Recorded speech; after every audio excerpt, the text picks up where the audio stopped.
योग यात्रा में अब तक आपने देखा, प्राणायाम से ठीक करें मोटापे की बीमारी।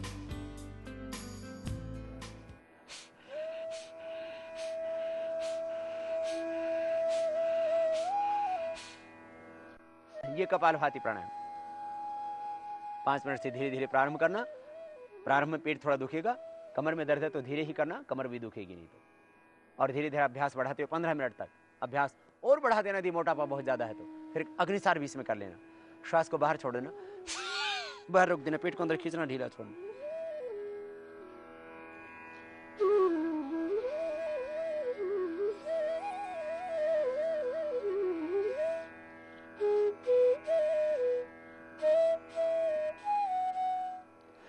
तो ये अग्निसार की क्रिया।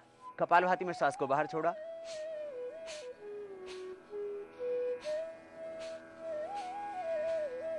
और अग्निसार क्रिया में बाहर छोड़ के बाहर ही रोक दिया और पेट को अंदर खींचा, ढीला छोड़ा। कुछ लोग कपालभाति कर रहे हैं लेकिन ठीक से नहीं कर रहे। बोले समझिए लाभ नहीं हुआ, कपालभाति तो क्या वेट कम नहीं हुआ। मैंने कहा कैसे किया? यूं कर रहे थे, उल्टा कर रहे थे। यूं नहीं भाई, श्वास को बाहर छोड़ना। चेहरा नहीं बिगाड़ना, शरीर नहीं बिगाड़ना, शरीर की आकृति नहीं बिगड़ेगी, चेहरे की आकृति नहीं बिगड़ेगी, शरीर नहीं हिलेगा। यूं ऐसे नहीं करना, सहज करना, प्रसन्नता और आनंद से करना। इससे थायराइड की प्रॉब्लम भी अच्छी हो जाएगी। थायराइड भी तो एक कारण है मोटापे में बहुत बड़ा। T3, T4, TSH लेवल एकदम नॉर्मल, थोड़े दिन में थायराइड की दवाएं भी बंद। बस ये थोड़ा पॉइंट भी दबा लेना दोनों हाथों में, थायराइड का पॉइंट, मोटापे के लिए खास। जब प्राणायाम करते में बीच में थकान लगे तो ये पॉइंट दबा लेना, ये खास पॉइंट मोटापे के लिए, थायराइड को कंट्रोल करने के लिए। T3, T4, TSH लेवल एकदम कंट्रोल आ जाएगा 2 मिनट। और बहुत ज्यादा प्रॉब्लम है थायराइड की तो 5-5 मिनट दबा लीजिए दोनों हाथों में और दोनों पैरों में। पैरों में भी सेम पॉइंट होगा, अंगूठे के नीचे देखो, पैरों में भी यही पॉइंट होगा। यहां पर ये जो भाग है इसको ऐसे दबाना और छोड़ना।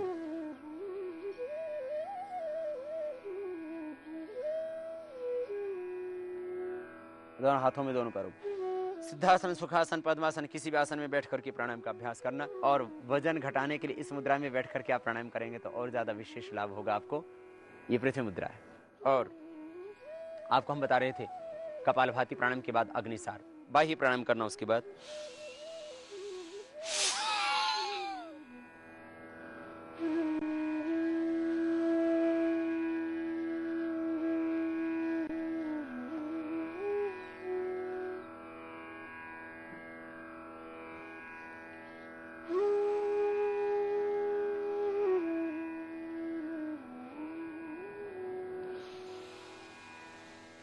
अंदर भरना, बाहर छोड़ के बाहर ही रोक देना।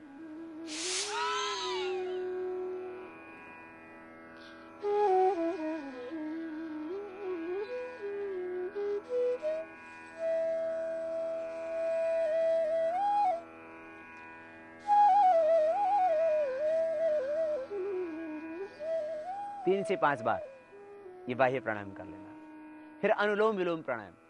देखिए प्राणायाम से पूरी बॉडी का वेट कम होता है। कपालभाति से यद्यपि मुख्य रूप से पेट का वेट कम होता ही है, जो पहले ही दिन से आपको दिखाई देने लगता है। मैं तो कहता हूं अभी करो अभी पाओ, उधार का काम नहीं, सब कुछ नगद हिसाब।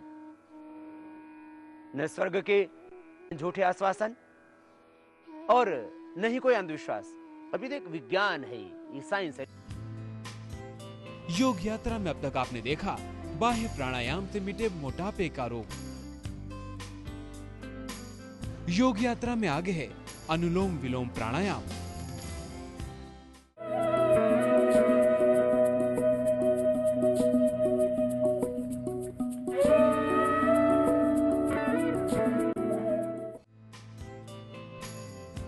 योग यात्रा में अब तक आपने देखा, बाह्य प्राणायाम से मोटापे में लाभ। अनुलोम विलोम प्राणायाम खास 7 प्राणायाम तो पहले करने ही, उसके बाद सूक्ष्म व्यायाम और कुछ विशेष योगी का अभ्यास। दाएं नाक को बंद करते हैं, से सांस को भीतर गहरा भरते हैं।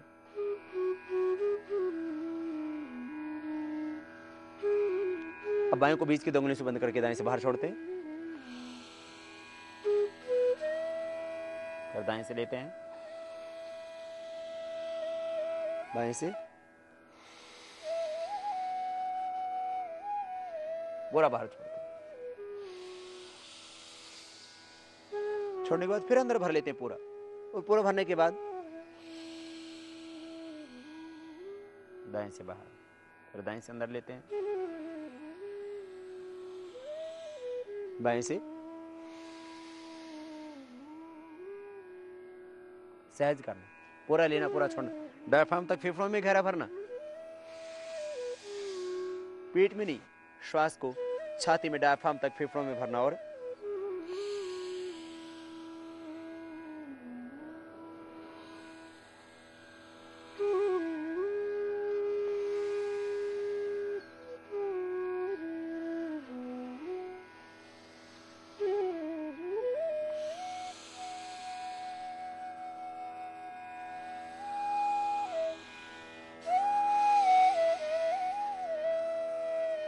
ये अनुलोम विलोम प्राणायाम, इसके और भी बहुत लाभ होंगे। हार्ट स्वस्थ होगा, हाइपरटेंशन परमानेंट क्योर होगा, डिप्रेशन मिटेगा, स्नायु के रोग मिटेंगे, लेकिन वेट बहुत जल्दी आपका ठीक हो जाएगा। सबसे पहली बात, शरीर में गांठें भी अपने आप डिजोल्व हो जाएंगे। कपालभाति अनुलोम विलोम करने से खास लाभ होता ही है। अनुलोम विलोम प्राणायाम पूरी बॉडी के फैट को कम करने में आपकी मदद करेगा। ये 15 मिनट करना है रोज।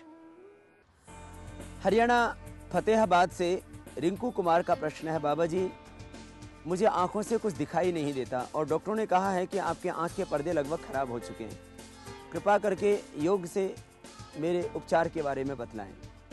आंखों के बारे में अभी तक जो हमने प्रयोग किए और जो परिणाम हमारे सामने आए वो इस बात के प्रमाण हैं कि प्राणायाम के करने से आंखों की किसी भी तरह की कोई भी समस्या है, चाहे आंखों के पर्दे में समस्या है, चाहे ग्लूकोमा है या कैटरेक है।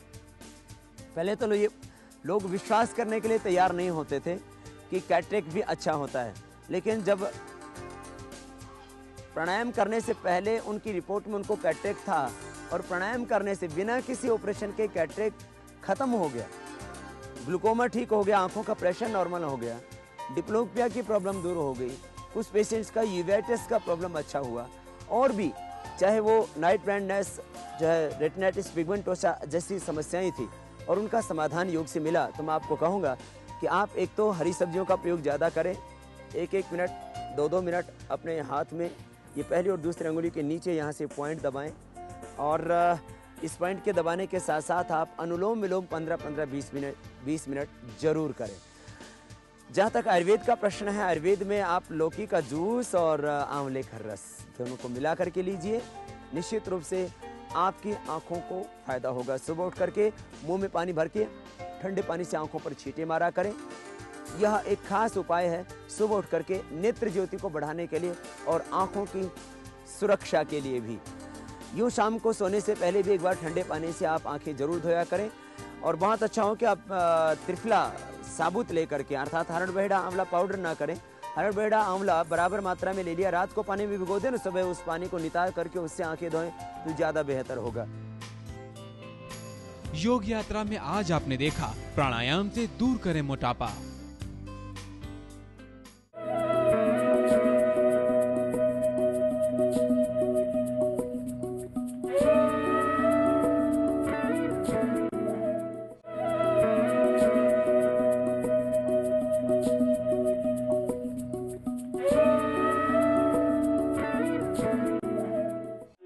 आंव का रोग, ये संग्रहणी का रोग, न तो पेट ठीक से साफ होता है,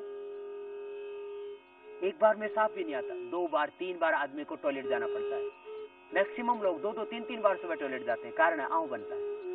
आंव संग्रहणी, फिर यही आंव जब बहुत लंबा बनने लगता है, एसिड भी बहुत लोगों को फिर साफ साफ होने लगता है, तो अम्ल पित्त, फिर उसी से वो अम्ल ज्यादा बनने लगा, एसिड ज्यादा बनने लगा, तो फिर अंदर आंतों के अंदर घाव कर देता है, वही फिर अल्सर हो जाता है। ये पेट की समस्याएं, फिर इन्हीं से ही सारे रोग पैदा होते हैं। यदि पेट अस्वस्थ है तो कोई बीमारी हो ही नहीं सकती, और पेट स्वस्थ बनाने के लिए कोई दवाई नहीं, केवल एक दवाई है और उसका नाम है कपालभाति। कपालभाति कीजिए, पेट की सारी बीमारियां ठीक, न रहेगा मोटापा, न रहेगी डायबिटीज, न रहेगा कॉन्स्टिपेशन, न रहेगा अल्सर, न रहेगा पेप्टिक अल्सर, नहीं होगी एसिडिटी, नहीं बनेगी गैस, फिर पाइल्स भी नहीं होगी, फिशर की प्रॉब्लम नहीं होगी, फिस्टुला की प्रॉब्लम भी नहीं होगी। कपालभाति से ऐसा होता है, इसलिए मैं कहता हूं दूध पी लेना, और दूध भी गाय का पियो। गाय के दूध से एसिडिटी होती नहीं, भैंस के दूध से होती। भैंस के दूध पी पी करके आदमी भैंसे जैसे हो गए, पाड़ा जैसी बुद्धि, भैंस जैसा शरीर। मैं नहीं कहता, भैंस भी एक जीव है, उसका भी दूध पीना चाहिए। उसका दूध नहीं मिलेगा तो देश में दूध की कमी हो जाएगी, परंतु गाय का दूध सर्वोत्तम है। और बीमार व्यक्तियों को तो गाय का ही दूध पीना चाहिए, और जो बीमार नहीं होना चाहते उनको भी गाय का ही दूध पीना चाहिए, और जो अपने मति को शुद्ध सात्विक रखना चाहते हैं उनको भी गाय का ही दूध पीना चाहिए। उसे हार्ट की प्रॉब्लम नहीं होगी, उसे कोलेस्ट्रॉल नहीं बढ़ेगा, उसे कैंसर नहीं होगा, उसे पेट की समस्या ही नहीं होगी, इंडाइजेशन नहीं होगा। गाय का दूध अपने आप में बहुत अच्छा है, तो गाय का दूध अपने आप में एक औषधि भी, लेकिन ज्यादा देखो, याद रखना, एसिडिटी में तो फायदा करेगा, लेकिन यदि आपको आंव बनने लगा है, मरोड़ा होने लगता है, तो आंव में, संग्रहणी में, कोलाइटिस में, म्यूकस में, अल्सरेटिव कोलाइटिस के अंदर आपको फिर दूध बंद करना पड़ेगा। एसिड साथ में है तो फिर जो है दही भी बंद करना पड़ेगा। लेकिन यदि एसिडिटी आपको नहीं है तो फिर आप दही लीजिए, छाछ लीजिए, मट्ठा लीजिए। इससे ये इलाज है तक्रकल्प। तक्रकल्प के करने से आंव संग्रहणी ठीक हो जाता है। दही, छाछ संग्रहणी को, आंव को ठीक करता है, ये खास बात। आंव संग्रहणी दही छाछ से ठीक हो जाती है, लेकिन रात को दही नहीं लेना, सुबह और दोपहर को दही लेना, ये दवाई है। बेर का चूर्ण 1-1 चम्मच सुबह शाम ले लेना, ये आंव संग्रहणी की दवाई है। लेकिन यदि एसिडिटी ज्यादा है तो थोड़ा सा अलग। एसिडिटी ज्यादा है तो आप घिया की सब्जी प्रयोग करना, घिया का जूस पीना, इससे एसिडिटी पूरी खत्म हो जाएगी, हाइपर एसिडिटी भी खत्म हो जाएगी, और आंतों का घाव भी खत्म हो जाएगा, अपने आप ही भर जाएगा। कपालभाति प्राणायाम धीरे धीरे करना, खास बात। प्राणायाम संबंध खास निर्देश, जिनको अल्सरेटिव कोलाइटिस है, जिनको बहुत ज्यादा एसिडिटी बनती है, जिनको आंव की प्रॉब्लम है, संग्रहणी की प्रॉब्लम है, उनको कपालभाति तेजी से नहीं करना, बस इतना ध्यान देना। प्राणायाम के लिए सबसे पहले भस्त्रिका,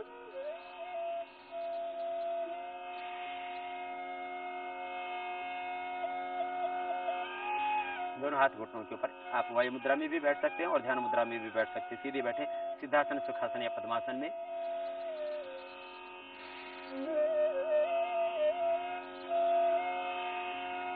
ये 2 से 5 मिनट कर लेना। शारीरिक श्रम से अल्सरेटिव कोलाइटिस ठीक होता है, और कपालभाति प्राणायाम में सबसे ज्यादा फायदा करता है। और दूसरे कोई भी व्यायाम पूरी तरह से अल्सरेटिव कोलाइटिस को ठीक नहीं कर सकते, कोलाइटिस को ठीक नहीं कर सकते, आंव संग्रहणी को ठीक नहीं कर सकते। आयुर्वेद में भी कोई दवाई पूरी तरह से इस अल्सरेटिव कोलाइटिस को, आंव संग्रहणी की समस्या को ठीक नहीं कर सकती, जब तक कि प्राणायाम न किया जाए। तो ये भस्त्रिका प्राणायाम 2 से 5 मिनट, फिर कपालभाति मुख्य प्राणायाम है, इसको ठीक करने के लिए धीमी धीमी गति से करना। यदि अल्सर भी है तो, पेप्टिक अल्सर भी है तो धीरे धीरे करना, धीरे धीरे अपने आप आंतों के घाव भी भर जाएंगे। तेजी से करने से नुकसान हो सकता है, इसलिए धीरे धीरे करना।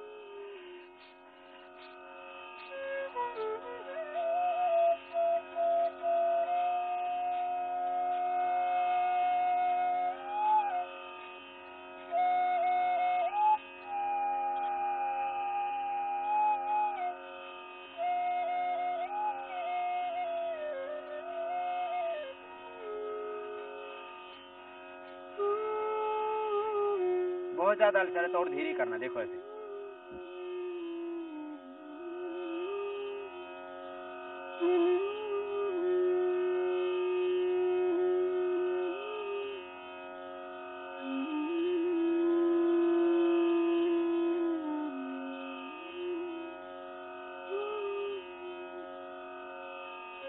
इस तरह से आप कपालभाति धीरे धीरे बढ़ाएं, इससे गैस की प्रॉब्लम भी मिट जाएगी, अपचन भी मिट जाएगा, कोष्ठीपेशन भी मिट जाएगा, क्योंकि ये सब आपस में एक दूसरे से कॉर रिलेटेड है।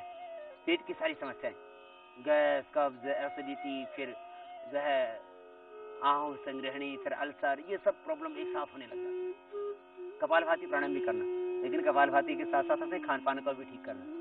अंकुरित अन्न लेना, अंकुरित अन्न खूब चबा चबा के खाएं, नहीं तो पेट में ऐसे निकल जाएंगे, फिर अपचन तो है ही, आंव संग्रहणी की। तो खास करके सबसे निर्दोष है अंकुरित अन्न में मूंग, उसमें थोड़ा सा आप मुनक्का साथ में लेते रहे तो पाचन ठीक रहेगा। चना थोड़ा भारी होता है, मूंगफली भारी होती है, बादाम भी भारी होते हैं, इसलिए अंकुरित अन्न में आप मूंग का प्रयोग करें। नाश्ते में आप पपीता लें, सेब लें, अमरूद बिना उसका बीज चबाए प्रयोग करें, तो इससे दस्त भी नहीं होगा। जो है थोड़ी मात्रा में, ज्यादा अमरूद खाने से पेट में गैस बनती है। उसके साथ थोड़ा सेंधा नमक और थोड़ा काली मिर्च का प्रयोग करते रहें। ज्यादा मसाले खाने से भी पेट खराब होता है, इसलिए ज्यादा मसाले भी मत खाया करो, लेकिन थोड़ी मात्रा में लेने से दिक्कत नहीं होती। थोड़ा सा आप यदि काली मिर्च और नमक के साथ अमरूद थोड़ी मात्रा में लेते हैं तो पेट के लिए अच्छा रहेगा। अमरूद कम मात्रा में, सेव, पपीता, चीकू ऐसी चीजें लें। मुनक्का भिगो करके लें, काली द्राक्ष लें, ये पेट के लिए बहुत अच्छी है। और कपालभाति प्राणायाम साथ में करते रहें। आहार के ऊपर तो नियंत्रण करना ही पड़ेगा आपको। कपालभाति प्राणायाम फिर से करें।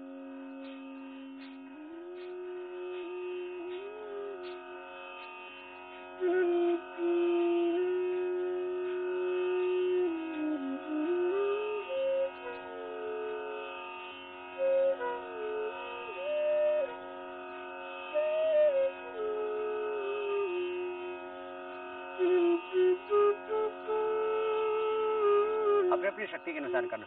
कमर में दर्द है तो धीरे करना, हार्ट बीपी की प्रॉब्लम है तो धीरे करना, और अल्सर की प्रॉब्लम है तो धीरे ही करना है कपालभाति प्राणायाम। ऐसे करें। सुबह खाली पेट जवारे का रस भी पी ले। गेहूं के जवारे का रस अद्भुत औषधि है। कैंसर से लेकर के, हार्ट के ब्लॉकेज से लेकर के, जिनका हीमोग्लोबिन कम हो जाता है, जिनको अल्सर की प्रॉब्लम है, उनको बार बार क्या होता है, खून जाने से हीमोग्लोबिन कम हो जाता है। तो हीमोग्लोबिन की कमी पूरी करेगा गेहूं का जवारा। गेहूं के जवारे को पीजिए आप। और गेहूं का जवारा पीने से दस्त होता है तो थोड़ा सा मुक्ता शुक्ति और शंख भस्म दोनों को मिला लीजिए। मुक्ता शुक्ति, शंख भस्म दोनों मिला लें 10-10 ग्राम, और आधा ग्राम शहद से चाट लें, तो फिर बार बार दस्त होने की शिकायत ही नहीं होगी आपको। और ये गेहूं का जवारा पीने से किसी किसी को पेट ज्यादा साफ हो जाता है। वैसे तो अक्सर जिनको आम संग्रह नहीं होता उनको कॉन्स्टिपेशन भी रहता, तो गेहूं का जवारा पीने से कॉन्स्टिपेशन भी ठीक होगा। लेकिन ज्यादा दस्त हो तो आप शहद से चाट के 5-7 मिनट बाद ये गेहूं का जवारा पी लेना, तो दस्त नहीं होगा। योग यात्रा में अब तक आपने देखा प्राणायाम से पेट के रोग में लाभ। योग यात्रा में आगे है कपालभाति प्राणायाम और अग्निसार क्रिया।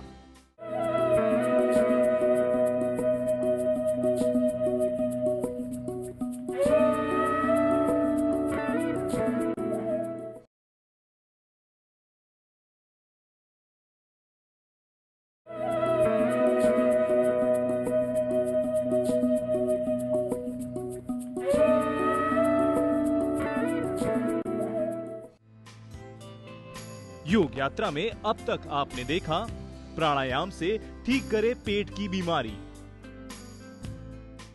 और यदि बहुत ज्यादा एसिडिटी है आपको, और यदि दोनों ही साथ में हो गए, तो दूध और दही छाछ सब बंद करके आप सिंपल बस फल फ्रूट और जो आपको बताया इस आहार पर आ जाइए। थोड़े दिन के बाद जब ठीक हो जाएंगे तब सब कुछ खाना पीना कोई दिक्कत नहीं है। जो खाना चाहिए वो, ऐसे नहीं कि फिर मांस भी खाने लगे, फिर शराब भी पीने लगे, वो नहीं। श्वास को बाहर छोड़े, कपालभाति प्राणायाम।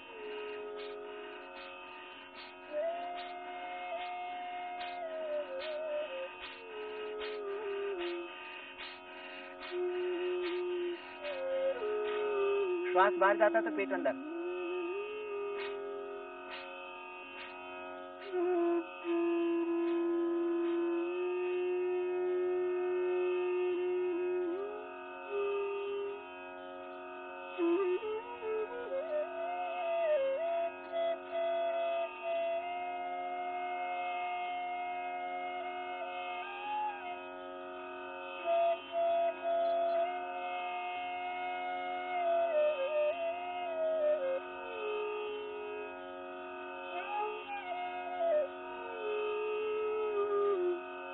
ये प्राणायाम करना कपालभाति 5 से 15 मिनट। बहुत ज्यादा आंख की दिक्कत है तो 20 मिनट भी कर सकते हैं, धीरे धीरे बढ़ा। इसके बाद बाह्य प्राणायाम, श्वासों को बाहर छोड़ के बाहर रोक देंगे, त्रिबंध के साथ बाह्य प्राणायाम होगा।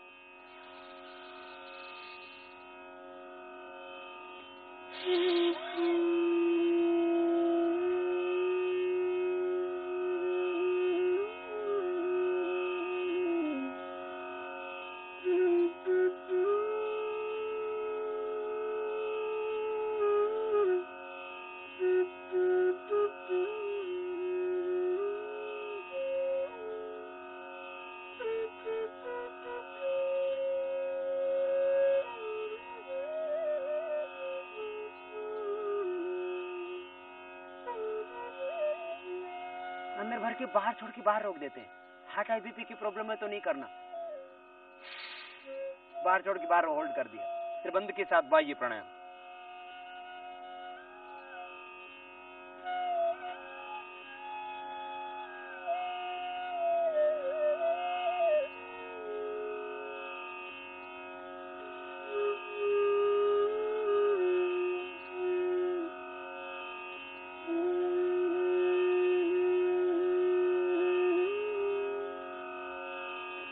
सर्वाइकल पेन है तो जालंधर बंद भी नहीं लगा। थोड़ी को कंठकोप में लगाना जालंधर बंद, पेट को सिकोड़ की पीठ से लगा देना उद्यान बंद, नाभि से नीचे वाले भाग को पर खींच के रखना मूल बंद।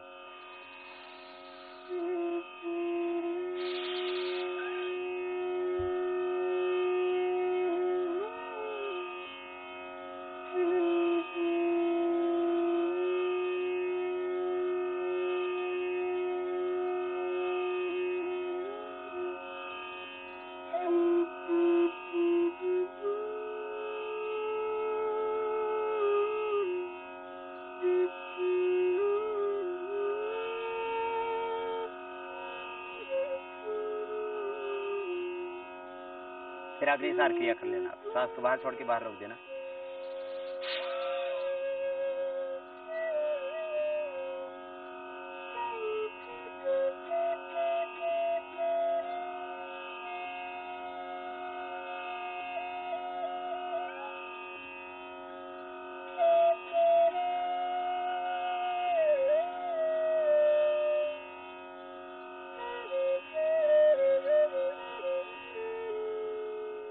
इस तरह से ये अग्निसार।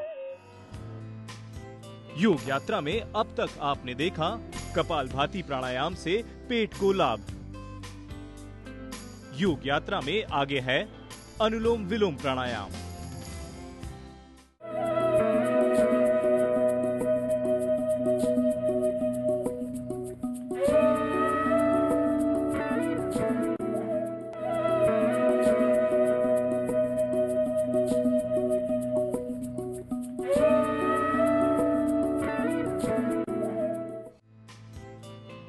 योग यात्रा में अब तक आपने देखा प्राणायाम से मिटाएं पेट के रोग।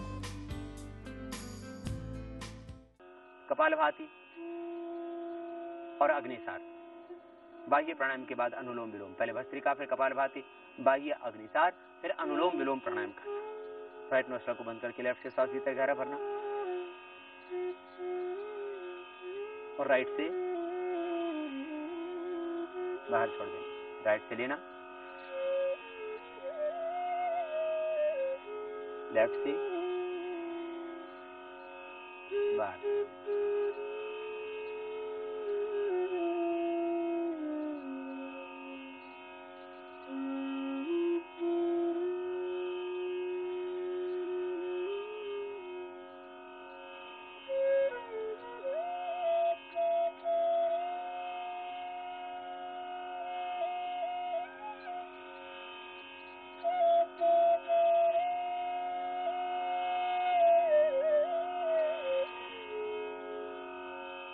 बाएं से लेना, प्रारंभ करना और बाएं पर ही एंड करना। स्टार्टिंग एंडिंग लेफ्ट से हो। राइट नोस्ट्रल को अंगूठी से बंद करेंगे, लेफ्ट को बीच की 2 उंगली से बंद करेंगे। तरीका होगा, श्वास भीतर डायफ्राम तक फेफड़ों में गहरा भरेंगे। ये अनुलोम विलोम प्राणायाम 1-2 मिनट से प्रारंभ करके धीरे धीरे बढ़ाएंगे आगे। जब थक जाएंगे तब रुक जाएंगे। 5 मिनट, 10 मिनट, 15 मिनट तक रोज कर सकते हैं। यदि आपको पेट की बीमारियां हैं तो कपालभाति थोड़ा बढ़ा दीजिए, आप 15 से 20 मिनट कर दीजिए और अनुलोम विलोम थोड़ा कम कर दीजिए, 15 से 10 मिनट कर दीजिए। इस तरह से थोड़ा टाइम का एडजस्टमेंट कर सकते हैं। ये अनुलोम विलोम प्राणायाम भी स्ट्रेस को, तनाव को, ब्रेन की समस्त बीमारियों को, हार्ट के प्रॉब्लम्स को, श्वसन तंत्र की समस्याओं को और नर्वस सिस्टम की वीकनेस को दूर करें। मन शांत होगा और अध्यात्म में आपकी उन्नति होगी। अनुलोम विलोम प्राणायाम पूरी श्रद्धा से करें। सभी प्राणायाम भाव से एक अनुष्ठान की तरह करना चाहिए। दिल्ली से प्रश्न है नरेश कुमार का। बाबा जी, मुझे दमे की बीमारी है और दाएं घुटने में सूजन लंबे समय से है और घुटने को मोड़ने पर कट-कट की आवाज़ होती है। योग और आयुर्वेद में मेरे उपचार के बारे में बताएं। दमे के प्रॉब्लम के लिए तो थोड़ा सा दम लगाओ, प्राणायाम करो। जब आप प्राणायाम करते हैं भस्त्रिका, कपालभाति, अनुलोम विलोम, भस्त्रिका आपको 5 मिनट करना होगा, कपालभाति लगभग 15 मिनट और अनुलोम विलोम भी लगभग 15 मिनट करना होगा। जब आप ये प्राणायाम करेंगे तो 100% मैं आपको आश्वस्त करता हूं कि आपको दमा नहीं रहेगा। पहले डॉक्टर से बोला करते थे दमा दम के साथ जाएगा, मैं कहता हूं दमा एकदम जाएगा, थोड़ा सा दम तो लगा मेरे भाई, तो खुद देख पाएगा कि तेरे 3 से 7 दिन के अंदर ही लगभग आपका इनहेलर छूट जाएगा।